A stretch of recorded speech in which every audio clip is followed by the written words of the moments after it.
Hello, I'm Daniel Langston, and this is my coaching philosophy. So I was super happy, Dr. Conley, when you said that we'll be able to video our coaching philosophy. One big reason why is honestly looking back now, I'm glad you did that because I actually want to present my coach philosophy to my players and to their parents before they join my program. So I guess what got me into coaching or what initially drove this type of passion for me or commitment was, I would say first, just I feel that honestly I was bred to do this. My dad, he coached college basketball for for a good period of time. He came back down to high school because he didn't like to travel. I come from a great lineage of coaches. My cousins coached college. Whether it was at Armstrong, which is now Georgia Southern, or Alcorn State, just different places. I've had a great lineage of different pro athletes in my family, or athletes in general, really good. College, even I was a college athlete. So I think one was just lineage. Like I feel like literally I was bred to be a great leader. And also two, my athletic experience. I did college. I played collegiate track. I did collegiate track and field here at Augusta University. Also, as well, I have many experiences with a lot of other sports as well. Mainly basketball was probably one I had to share the most passionate, and I was actually probably the most dominant in tennis. So I have a wide variety of different sports, whether they're team or individual. And even just, I think my approach in life is just really good. Also, as well, my passion. One of my biggest passions or purposes on this earth, I feel, is just to replicate myself. So just to share my knowledge, share my story, share my passion with different people, and just be able to help other people to get over that hump or get to the next level is something that I truly just love to do. I think that's the initially what got me in the door of coaching. I was like, yeah, I love to coach. I'm a health coach even outside of here at a company called Profile by Sanford, where I help people coach them to lose weight and make behavior changes. So coaching is just purely, it's in me. It's something I could do for free. I've done for free plenty of years, and I just love it. It's a passion. The first thing I was talk about is the first philosophy I've developed was what I tolerate is what they believe. So I truly believe what I tolerate is what I allow, and what I allow I will never change. I'll never be able to change. So for example, if I tolerate, let's say, laziness, if I tolerate that with certain people, then I'll never be able to change laziness. If I tolerate shortcuts, I'll never be able to change shortcuts. If I tolerate these certain types of mentalities, I'll never be able to change them. Therefore, I truly believe what I tolerate is what they believe, what I believe. So I want to have a no shortcut mentality. That'll be the first thing that I introduce within my coaching philosophy. What's my coaching style? My coaching style, I would definitely say just studying me as a person. My DNA is family. I'm out of one of five kids. I was always the youngest. And I grew up in a big family, my mom and my dad. So family is easy for me. I'm very family oriented. I'm really quick to share. My DNA is family. I have a lot of friends. I met a lot of great people in college. And also, I'm a very dominant person, apparently, from what a lot of people have been explaining to me. So I'm very dominant, I'm a very internal / external person. So overall, when I thought of my coaching style, I thought of a few coaches as well that I like to implement, and cooperative was definitely the best choice for me. It was the simplest, best choice for me. Cooperative, I love to have people over at my house. I love to talk with them. I love to get into whether we're debating about different philosophies or talking through things. I've always had an open door policy at my house, so cooperative has always been the way I love to do things, of like, okay, like what should we do here and how should we do it? Cooperative has always been, like I said, coaching's in my blood. So cooperative was by far the best choice for me. Even the coaches that I look up to, like Coach Mike Krzyzewski for the Duke Blue Devils, or even Shaka Smart. Those were two coaches that I thought of that I really liked, and I thought that I really loved their intentions and their focus. One of my biggest focuses would be on the intention or the why behind different things that go on. So focusing on the intention and the why and the aspect of why did they do it and how did they do it, different things like that. So that's one of the big intentions and focuses that I want to have. So far as with my core values, I came up with 6 different things that I thought were great core values. 6 different things that I thought of that I thought would be that represented me and represented the team that I would want to put together. So with my philosophy. So I have 3 precursors to that though, and then I'll jump right into my core values. So number 1, to seek out the challenge in everything you do. I want you to seek out that challenge. Seek it out. Number 2, promise to program yourself to try your best.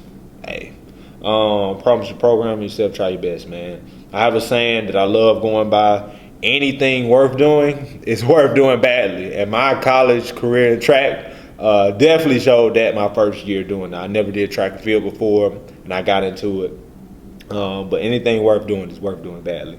And number 3, make every moment an experience. And that's one thing I can say is with that type of mindset as an athlete makes, even in life in general, to make every moment experience, man, it's great. It's great to have that, and it's great to also live your life by that. So that's one of my philosophies. All right, but the 6 things that I truly believe that represent me, represent a program, represent the way I coach, represent the way even the coaches that should be led upon into my program. Like I said, is I created 6 things that I thought would be great pillars for that. So number 1, discipline/dominance. Discipline. You have to have discipline. One man told me one time that discipline is the strongest word in the dictionary. And I thought, wow, that is such a great quote. Discipline is the strongest word in the dictionary because it takes discipline to do everything. So that's one of the pillars that I need on a day-to-day basis is discipline. I need you to have discipline to come to work, to come to the gym, to come to workouts. You have to have discipline in everything you do for it to be successful. It's one of those pillars I have to have. It's a demand for us. And dominion, to take ownership. I need you to take ownership. So, for example, if I give you a playbook, I need you to take ownership of that playbook. If I give you your jersey and your shoes, I need you to take ownership of your jersey and your shoes. You need to take complete ownership of that. And that's totally big. Take ownership of your daily plan. Like they say, everybody go in the weight room the same, but everybody don't come out the same. So I need you to take complete ownership and say, hey, what am I doing? What do I need? How can I get that taken care of? And a lot of times as a coach, I may not be able to fix it. It may be something that you need to bring up to me. So I want the guys or girls to learn how to take complete ownership. So discipline and dominance. Number 2. Attitude. Attitude is so important. Most people, I have a philosophy that most people won't burn out because of what they do. Most people burn out because life makes them forget why they do it. So their attitude within what they're doing, how they view it, is what shapeshifts everything. Their attitude. So your attitude when you come to practice, the attitude when we're doing tour days, the attitude when we're doing something that sucks. And everybody knows it sucks. No, none of us want to be there, but the attitude in it all which makes the difference. I think attitude a lot of times helps shape shift what we're doing. And I think it helps build definitely a great character in us. So attitude is so important. And like I said, how you view what you do will always shape shift how you do it. So we want to have a great attitude looking at things. Number 3, note taking. Note taking is so important, man. Note taking, I think, is focused effort. If I could put it into 2 other words, focused effort. So the main thing with note taking is, like, let's say, for example, let's put on the coaches. When an emergency happens, I need to be note taking. What's going on? How can we assist that? Who's in the ambulance? What doctor is he going to? What hospital is he going to? What time should he be getting out? Or even note taking on, what plays should we be running? How should we run this set? How should we be planning out practice? Note taking on the athletes. Man, what can I be doing better, coach? Or what do I think I need to be doing? What's something I need to bring up to coach? What's something I need to tell coach? Note take that. And then I need to write it down and then address it. So that's when I put note taking. I also want to implement the action behind it too, of actually talking about it later. Even note taking the good things that happen too. Taking that things down, because a lot of times things could just seem so negative, but we need to bring out the positive words. So note taking, like, wow, you did a great job today. These things are so key. So note taking is very big. That's number 3. Number 4, integrity. Wow, integrity, such a powerful word. Integrity. And the unique thing, I researched all these words, and I had to read the definitions millions of times because I wanted the perfect ones. But integrity was one that really stuck out to me because it meant unity and wholeness. And I thought, wow, that represents my team so well. Integrity. I need you to have integrity. So even with no drug use, no shortcuts, man, no shortcuts, no drug use, man. You have to have integrity to be a part of our program. So integrity is so key. You have to have integrity. Integrity to say, hey, I messed up. Integrity. And we'll become whole. We'll become a unit. So 5 guys coming into one. Integrity is such a big piece. So I think even having the integrity necessarily to admit that you're wrong or admit that you're weak, so big. So one of the biggest things we're going to definitely push is having that integrity. The integrity piece is so powerful. And it'll cover up for so many things in the long run. Number 5, which I thought was perfect, empowering environment. We want to set an empowering environment for the coaches, for players, for even our managers. We want to have an empowering environment. The 3 main things, the 3 E's that I call them, that I wanted to do in an empowerment environment is educate. So number 1, teach them.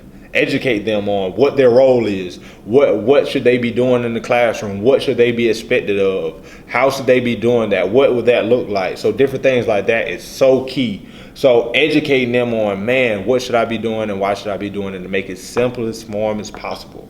Even having different precursors and stuff like that. Number 2, execution. So this is all in empowering environment. We want to execute. So we want to actually follow up with that plan. We want to make sure that we're doing that plan. We want to make sure that even if something in that plan goes wrong, that we want to fix it. We want to make it the best that we possibly can. We want to make sure we're executing that plan. Execute. Even winning, we want to make sure that we're doing things the right way. Executing in the classroom. So these are all very important things. And number 3, like that I mentioned before, empower. I want to make sure that I empower you. So empowerment is totally different to me than, I think a lot of times we just want to educate and execute, but I also want to empower you. So I want you to take what I'm teaching you and to be able to, like I said, I want you to be a replicate of myself or even better. So I think one of the biggest things we can do is necessarily I'm pass you along all of my stuff. I'm giving you all of my power. And I want to empower you. I want you to take something that I've showed you and take it to a whole nother level. So empowerment is so key. So creating that empowering environment where we're giving very valuable, we're focusing on what you should be doing, not what you did wrong, but focusing on what you should be doing. We want to create an empowering environment where you're just here to get better. Number 6, and my final one is lifestyle and longevity. I feel like all these build upon each other. They're just great blocks. But lifestyle and longevity, meaning that I want to make sure that I'm preaching a lifestyle. I'm living all these things. I'm living all 6 of these pillars. Lifestyle. We want to make a lifestyle change when you join our program. Lifestyle, longevity. This is not just something you're doing for 1 year, 4 years, 8 years, whatever. This is a lifestyle commitment. And then one thing I know I'm adapting to is once you're my athlete, you're always my athlete. Meaning that, hey, you can go off to college, you can go do different things, but if you ever need me, I'm there. Even if you transfer schools, I'm there for you. So having that lifestyle aspect, longevity of, hey, where our bond is always there. Whether you're there for a year, whether you're there for a day, whether you're there for an hour. Lifestyle. Also too, keeping things anything harmful for you. I'm always look for the lifestyle and longevity of the athlete. Not necessarily, oh man, can he play tonight? But lifestyle, longevity, so I want to make sure that also as well that we're looking out for your lifestyle, your habits. And also too, I want you to become the best version of you. So, and if our program is hurting you at that, then to me, we'll have to make a decision on, hey, lifestyle. I think your lifestyle is better somewhere else. So different things like that is very key. And these 6 things that I represented: discipline, attitude, note taking, integrity, empowered environment, lifestyle makes up Daniel. So that's the acronym that I thought was very, very key, and I thought it would be really good to represent my philosophy, my program, and it shows my commitment to excellence, my intelligent planning, my focused effort. Those are three things that I know for me. I think that with those three things and a human will, I think that's almost unbeatable. So I thought that this represented my identity, it represents my passion, it represents my drive. So that's my coaching philosophy.